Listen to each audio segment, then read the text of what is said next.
नूराबाद, पंजाब का एक पुरसुकून गांव, जहां सुबह का सूरज खेतों पर चमकता था, जहां बच्चों की हंसी गलियों में गूंजती थी और जहां हर चेहरा एक दूसरे को जानता था। लेकिन इसी सुकून के पीछे एक ऐसा राज छुपा था जो सिर्फ एक घर नहीं, पूरी गांव की तकदीर बदलने वाला था। इसी गांव में रहता था अयान, 16 साल का एक समझदार लेकिन अंदर से उदास लड़का। अयान के लिए जिंदगी कभी मुकम्मल नहीं थी, क्योंकि बचपन ही में उसके वालिद आरिफ खान इस दुनिया से चले गए थे। सब कहते थे कि आरिफ की मौत एक हादसा थी, मगर अयान के दिल में हमेशा एक सवाल था, क्या वाकई वो सिर्फ एक एक्सीडेंट था? हर सुबह की तरह अयान ने अपने वालिद की तस्वीर को देखा। अब्बू, अगर आप होते तो सब कैसा होता? उसकी माँ सलमा, जो अपने आंसुओं को हमेशा मुस्कुराहट के पीछे छुपा लेती थी, उसे सिर्फ इतना कहती, बेटा, कुछ सवालों के जवाब वक्त देता है। एक रात तेज बारिश हो रही थी, बिजली चमक रही थी और पुरानी घर की छत से पानी टपक रहा था। सलमा ने अयान से कहा, अयान बेटा, स्टोर रूम साफ कर दो। स्टोर रूम, घर का वो हिस्सा जहां पुरानी यादें धूल में दबी पड़ी थी। जब अयान सफाई कर रहा था तो उसे एक पुराना संदूक नजर आया, जंग लगा हुआ, बंद और बहुत पुराना। अयान ने मुश्किल से उसे खोला और अंदर जो था उसने सब कुछ बदल दिया। एक पुरानी घड़ी, कुछ तस्वीरें और एक डायरी। डायरी जिस पर लिखा था, आरिफ खान, सच कभी नहीं मरता। अयान के हाथ कांप गए। उसने डायरी खोली और पहले सफे पर लिखा था, अगर तुम ये पढ़ रही हो तो समझ लो सच तुम्हारी बहुत करीब है।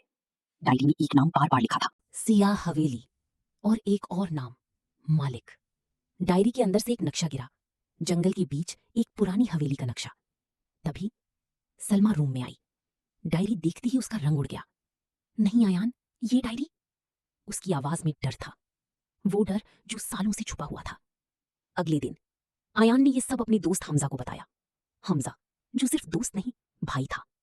दोनों ने फैसला किया कि वो जंगल जाएंगे और सिया हवेली का सच जानकर रहेंगे। घने जंगल का रास्ता, टूटे हुए दरख्त, पुराने निशान और हवा में अजीब सी खामोशी। रास्ते में उन्हें एक बुजुर्ग फकीर मिला। उसने सिर्फ इतना कहा, हर सच आजादी नहीं देता। मगर अयान रुकने वाला नहीं था। और फिर वो दोनों पहुंच गए सिया हवेली।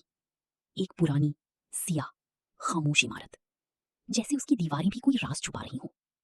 अंदर हर तरफ धूल थी, टूटी हुई सीढ़ियां और दीवार पर लटकी एक तस्वीर।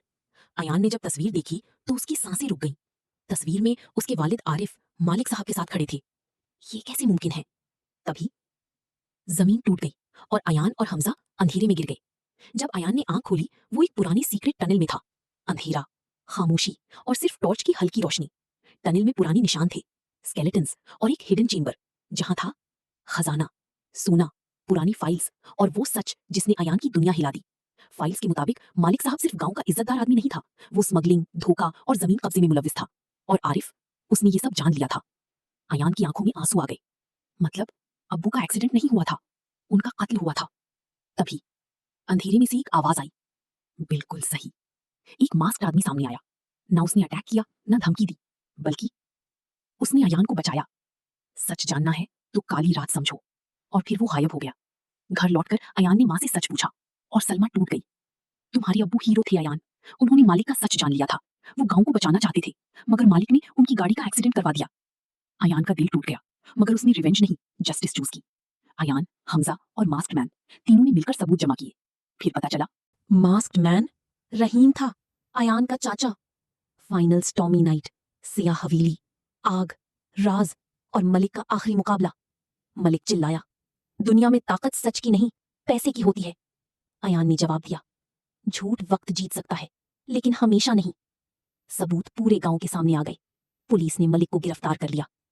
कुछ महीने बाद नूराबाद में एक नई बिल्डिंग बनी, Arif Khan school and library. Ayaan मुस्कुरा रहा था, सलमा की आंखों में फख्र था। और अयान ने डायरी का आखिरी सफा खोला, जहां लिखा था, ये कहानी यहीं खत्म नहीं होती, अगला राज शहर में है। सच को छुपाया जा सकता है, मिटाया नहीं।